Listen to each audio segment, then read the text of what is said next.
Salut tout le monde. An bɛ foli belebeleba di aw bɛɛ ma wagati in na. Cɛ ni muso, denmisɛnnin ani mɔgɔkɔrɔ. K'aw fo, k'aw barikada, k'aw waleɲuman dɔn aw ka sudi ko ɲuman na nin wagati in na. Aw sɔgɔlen don Bamako News TV la ka kunnafoni ɲini ka kɛrɛnkɛrɛn k'a d'aw ma bonya ni karama ani laadiya kɔnɔ. An b'aw fo, k'aw waleɲuman dɔn, k'aw barikada. Aw balimakɛ n'aw denkɛ don Seku Tarawele, la grande voix. Balimaw, ni y'an sigilen ye an ka kunnafoni kɛnɛ kan bi kokura. Walima o hukumu na a ye suli kɛ ka d'a kan kunnafoni dumanw de b'an bolo bi ka di aw ma. Mali gouvernement bɔra kunun balimaw a ye communiqué kɛ. Communiqué in bi jumɛn kan balimaw, a bɛ kangada de kan ka ɲɛsin CEDEAO ma. O kɔrɔ ye CEDEAO ni AES nin y'a siɲɛ fɔlɔ ye kabi Mali bɔra CEDEAO la. Ayiwa, kabi Burkina bɔra CEDEAO la. Kabi Niger bɔra CEDEAO la ka communiqué dɔ kɛ min bi kangada ko fɔ ka ɲɛsin jamana ninnu ma. Ni y'a siɲɛ fɔlɔ ye, c'est très très important, donc a y'a suivre. Balimaw, n'an bɔra yen, Mali ka compagnie aérienne a ka a tɔgɔla société avion balimaw, o baara fana banna ka ban. Ne ma fili, avion yɛrɛ a kun fɔlɔ jiginna ka ban. Mali yɛrɛ ka compagnie aérienne an bɛna an da don o fɛnɛ na k'o walawala aw ye balimaw. An ka thème sabanan ye jumɛn ye bi balimaw? An ka premier ministre n'o ye général de division Abdoulaye Mayiga ye. Nin wagati in na a bɛ Laginɛ, a taara Laginɛ bi. Donc a taara kun min na fɛn bɛ yen, an bɛna an da don o fɛnɛ na k'o walawala aw ye ka fara kunnafoni misɛnnin caman wɛrɛ kan badenw.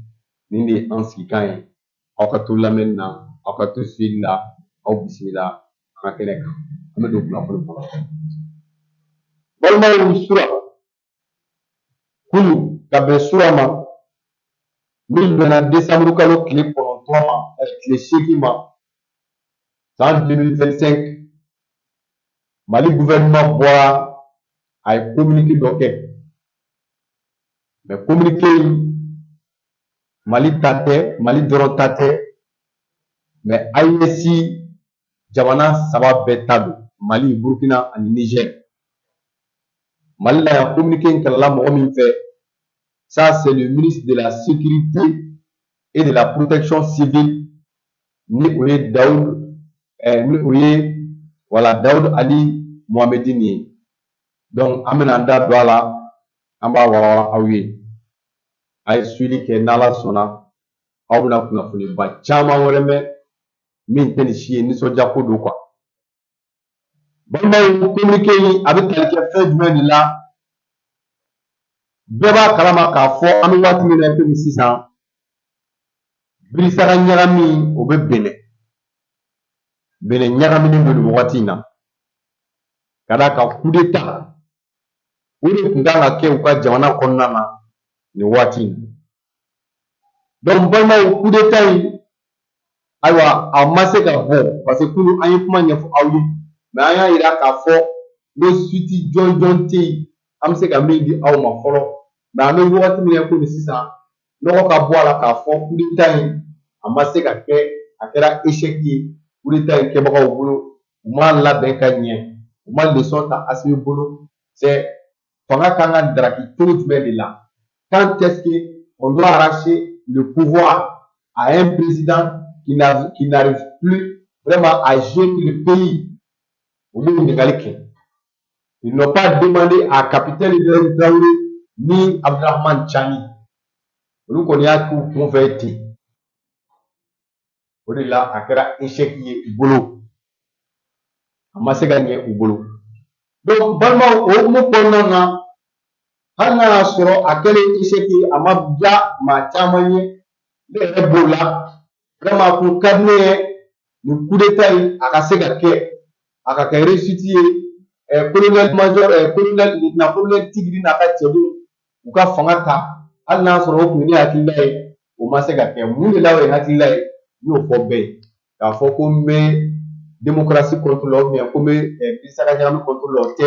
Je vous ai dit que pour que AES ka lafiya joona joona, AES ka lafiya teliya teliya la, pour complicité totale cahier tout Bénin ou nous en union tchèque. Bon, nous on a chassé la bataille, on a chassé l'aménagement, mais ces mêmes forces-là sont toujours présentes au Bénin et au Togo. Ils nous entourent, ils nous surveillent. Donc, c'est pas du tout facile. À la barre Tchamambé, le passé a abouti. C'est pourquoi j'avais dit que Tchèque sera à fort Yassimbe. Allez, ni talon, Patrice Talon sera à bout. Peut-être au moins, on nous sera qu'à faire Ayesika. Donc, la famille du Bouya. Ben, Tchamambé sera on nous fait Tchamana. Farasi John, en Assou Jona. Avec ça, oui, qu'à Dobo là. Parce que Talon, c'est un esclave de la France. Ainsi que Fort Yassimbe. Ils sont tous comme Alassane Draman Ouattara. Mais vraiment, ce coup d'État a été échoué. Vraiment, on les regrette. Au lieu qu'on a embadé le débat Kalamaka pour coup d'État, il a CDAO force d'activer. La force de la CDAO, nous avons la force en attente nous activer contre le Bénin. Mais cette force-là est activée contre le Bénin, mais l'air AMF, l'air avion de chasse, l'air avion est capable, a eu vraiment la capacité, l'audace, l'idée de venir faire un tour chez l'AIS. C'est cette partie qu'on n'a pas pu comprendre du tout. Comment c'est qu'on ne forme du tout? Ah oui, la Bénin, tout est tracé. Les frontières terrestres et aériennes, tout est connu, tout est tracé, tout est précisé. Mais comment se fait-il que vous pouvez sauter votre espace pour violer la part de l'AIS? Pourquoi? Même il faut avoir la drogue, espace aérien, l'eau de Sabo, Nigeria, avion de chasse, au mois de Nigeria, au mois de Bénin, au mois de Côte d'Ivoire, au Bel États-Unis, mais au bois, au Bel Colon, la claque en a tout tiers, ailleurs, la zone de colons. Ça, c'est quelle zone? Ça, c'est le Burkina Faso. Un pays membre de l'AES, Burkina Faso, plus précisément à Bobo Dioulasso, qui fait frontière avec le Mali. Vous n'avez pas moi là. Donc, normalement, en la ministre de la Sécurité et de la Protection civile, les gens de dirigeants Daoud Ali Mohamed, allez boire communiquer quand la Dakar, à bout de Koufo, quand Yeshi Silaoma, quand Yeshi Nigeria, au niveau de Kapamouye, ou Kadara Saho, quand nous restons en fait. Mais bon, on y a fort.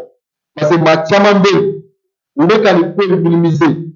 An y'a fɔ bɛɛ ye ka tila k'a fɔ bɛɛ ye an y'a fɔ ka nɔgɔ bɔ a la ka préciser k'a fɔ ninnu ka espace k'u ka espace sago ka na don an ka daga kɔnɔ k'a fɔ k'u filila fili kɛ k'a fɔ k'u m'a ye o tɛ mais u y'a dabɔ a kama parce que on sait très bien que c'est pas la CEDEAO ni le Nigeria mais c'est la France qui est cachée derrière tout ça là parce que ils veulent faire pour profiter ka en surveiller voilà. Vous profiter de le faire en surveiller. Ils veulent savoir qu'est-ce qui se passe au Mali, qu'est-ce qui se passe au Burkina et qu'est-ce qui se passe au Niger. Voilà. Vous voulez que vous devez passer le Watina, on va kalama kafo, INC chef d'État, vous voulez que la dans la série nous batte, vous pouvez l'appeler, de vos dons. Donc, vous profitez de faire ça, parce qu'on a don, tout le monde en fille. Vous voulez nous en parler. O de ye ayiwa ka na birisaka ɲagami ka n'o don an ka jamana kɔnɔ walima o de la an ka ministre de la sécurité a ma ko in bila ka mɛn a bɔra ka communiqué k'a kan un communiqué qui est très très clair qui n'est pas du tout compliqué ka kangari da ta ka ɲɛsin u ma cogo min na u bɛ ka nin waleya min kɛ u bɛ se k'a dabila cogo min na donc vraiment a diyara n ye a bɛnn'a ma bamananw ko ten ko tulo kunnandi o de bɛ ladilikan mɛn n'u y'a mɛn o don n'u m'a mɛn a banna an ka jɛ ka dɔ lamɛn communiqué in na ɲɔgɔn fɛ voilà Daoud Ali Mohamed Yeddu.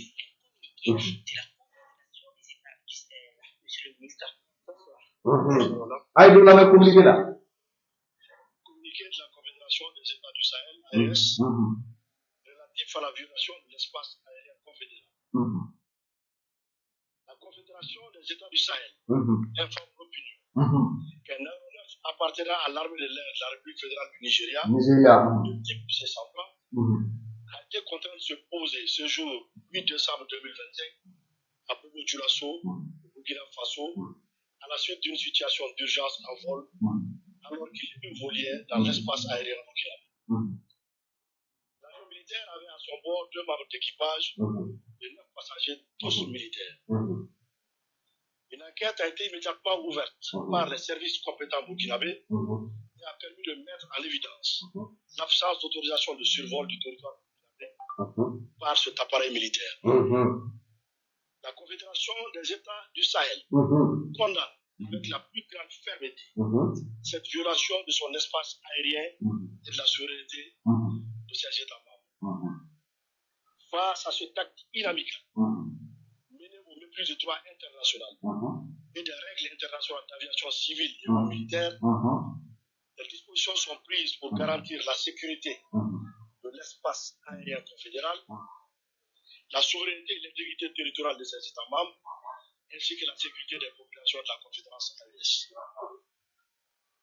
À cet égard, et sur instruction des chefs d'État, la défense aérienne et anti-aérienne de l'espace confédéral mise en alerte maximale, conformément à la déclaration du Collège des chefs d'État en date du 22 décembre 2024, ont été autorisés à neutraliser tout aéronef qui violerait l'espace confédéral. Fait à Bamako le 8 décembre 2025, général d'armée Assimi Goïta, président de la transition, chef d'État de la République du Mali, président de la Confédération des États du Sahel. Merci bien. Ok. Très bien. Donc, maintenant, à communiquer le droit. Est-ce qu'il y a le communiqué le famille? Donc, pourquoi bana quoi? Les gens de l'effort, il a ISC chef d'État à président. C'est au cas où il n'y a pas de cas à faire. Bamako, à Timé. Donc, c'est moi, vous savez, pour la France, qu'on a espionné, qu'on a l'adé, qu'est-ce qui se passe chez nous, qu'on a l'adé, où est le militaire fort. Américain, vous l'avez fait. Faites bien les bambous. À la force du insistant, à tout Kenya, quand il baigne.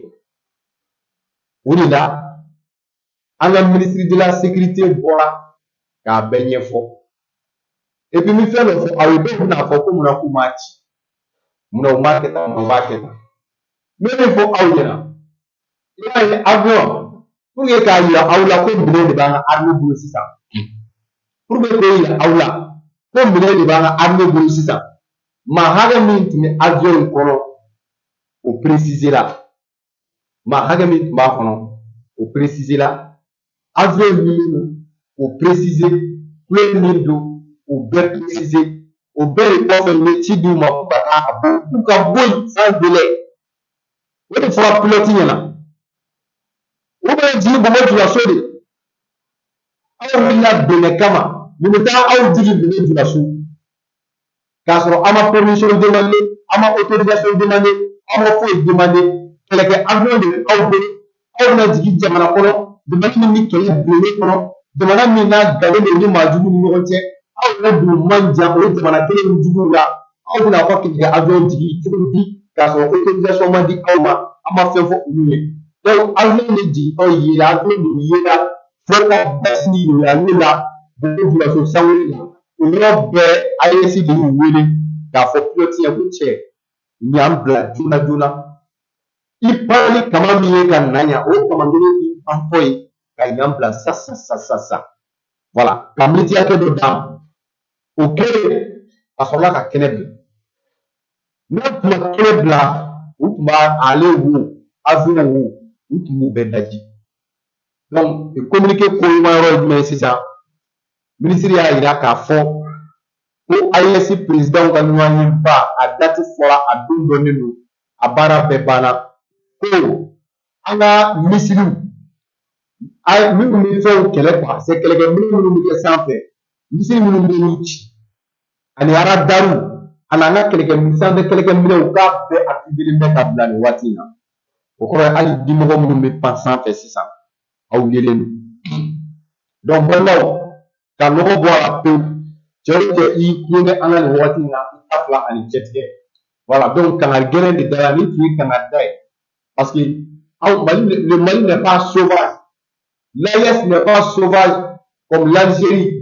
Olu minnu ye aw ka fɛn bugɔ k'a to an ka territoire kɔnɔ k'a sɔrɔ u ma avertissement kɛ u ma foyi foyi kɛ ko tiɲɛ n'a nkalon ka f'u ɲɛna an b'o kɛ min tun ye avertissement di maintenant an b'an sigi ka nata kɔnɔ n'o wulila min na o fɔ bɛɛ ye n'u ka avion wɛrɛ y'u ka yɔrɔ sago ka don an kunna ɲɛfɔli t'a la communiqué t'a la an b'a bombarder n'an y'a bombarder wagati min na o tuma an bɛ sɔrɔ ka communiqué kɛ k'a ɲɛfɔ balimaw an b'o sujet bila yen balimaw n'an bɔra yen n bɔra k'a fɔ aw ɲɛna sisan Mali ka compagnie aérienne a baara banna avion kunfɔlɔw jiginna Mali yɛrɛ tɔgɔla compagnie b'a bolo sisan i n'a fɔ Modibo Keyita ka waati Air Mali tun bɛ yen cogo min na dɛ Air Mali tun bɛ yen cogo min na Modibo Keyita ka waati bon balimaw Mali kɛlen filɛ k'a tɔgɔla compagnie de a filɛ k'o de dayɛlɛ tan avion camanba a douzaine camanba a paquet camanba ka na sarada an ka aéroport la balimaw o koba de kɛlen filɛ Mali ye ala ni transition ye barika ala ni Asimi Goyita barika ala ni général de division Abdoulaye Mayiga barika ala ni ministre de la transport ministre du transport et des infrastructures madame Dambélé Madina Sissoko barika Mali filɛ k'a tɔgɔla avion baden sɔrɔ min ye an yɛrɛ halala compagnie ye désormais n'aw mago tɛna jɔ yɔrɔ wɛrɛw la bilen an t'a fɔ alhamdulillah an t'a fɔ tare balimaw Modibo ka waati la nin de tun bɛ yen o de la ne y'a fɔ quoi ne Asimi ninnu c'est Modibo ye Mali bila yɔrɔ o yɔrɔ la Asimi ninnu Modibo taalen kɔfɛ fɛn fɛn tiɲɛna Mali la n y'a fɔ aw bɛɛ ye n ko Asimi ninnu de bɛ ka Mali gɛn k'a lasegin o yɔrɔ ninnu na wa o dɔ fɛnɛ tiɲɛ sigilen filɛ ma an jɔlen filɛ o dɔ la bi k'anw bolo kuleya bi k'a ye foyi t'anw bolo baarakɛbaliya tɛ k'a fɔ k'a kun t'olu tɛ mais Modibo y'i kɔ don a bɛɛ daji la k'a bɛɛ tiɲɛ kɛlɛkɛminɛnw wo avion wo fɛn tɔ minnu tun b'an bolo wo a bɛɛ de daji la mun na dumuni juguya mara kɛcogo juguya voilà donc Asimi ninnu u filɛ k'o de lawuli tan désormais Mali tɔgɔla compagnie aérienne o baara banna o b'an bolo sisan donc an b'u fo k'u barikada imagine Air Mali Air France tun bɛ min dun anw ka jamana kɔnɔ diɲɛ don o don Air France tun bɛ min sɔrɔ Mali kɔnɔ a bɛ miliyɔn 100 bɔ diɲɛ don o don miliyɔn 100 Air France bɛ min sɔrɔ c'est a nali n'a taali fɛn fɛn na a bɛ min sɔrɔ Mali kɔnɔ yan a bɛ miliyɔn 100 bɔ san kɔnɔ o tɛ k'o lajɛ compagnie wɛrɛw b'o cogo la bon o de bantɔ filɛ an yɛrɛ ka compagnie bɛna bila siraw kan i n'a fɔ Air Yelo bɛ siraw kan cogo min na olu bɛ voyager duguw ni ɲɔgɔn cɛ cogo min na bon an ka Air Mali a fana bɛna boli ka pan jamanaw ni ɲɔgɔn cɛ o wari bɛ don an ka wagani kɔnɔ o ye ɲɛtaga di an ma donc autorités an b'u fo ka da o yɔrɔ fana kan balimaw kunnafoni laban o ye jumɛn ye an ka premier ministre a bisimilala la Guinée jamana kan bi Guinée Conakry Mamadi Doumbouya ale ka jamana na balimaw an ka premier ministre a bɛna tile damadɔ baara kɛ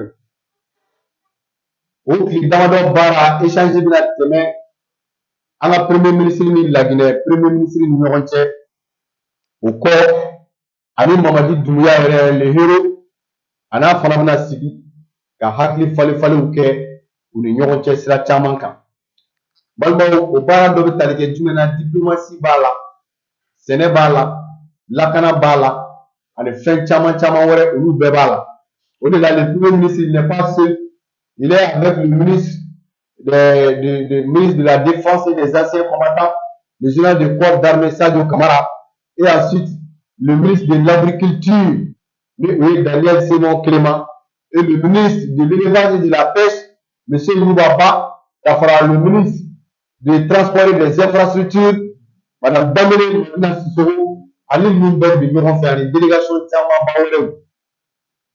Voilà. Donc u kɔni tun bɛ la don sira la Guinée kaban. Malien den minnu sigilen bɛ Guinée ani ka fara Guinée autorités kan u y'an ka premier ministre kunbɛn bonya ani karama kɔnɔ tile damadɔ baara. N y'o de fɔ n ko nin jamana ninnu bɛɛ ye jamana kelenw ye baara kelen kɔnɔ kisɛ don. O de la n y'a fɔ kana Mali président fa nɛni k'i bɛ t'i sigi La Guinée. Kana La Guinée président fa nɛni k'i bɛ n'i sigi Mali la yan. Kana Sénégal président fa nɛni k'i bɛ taa Guinée ou bien k'i bɛ na Mali la. Sabula nin bɛɛ de ye jamana kelen ye.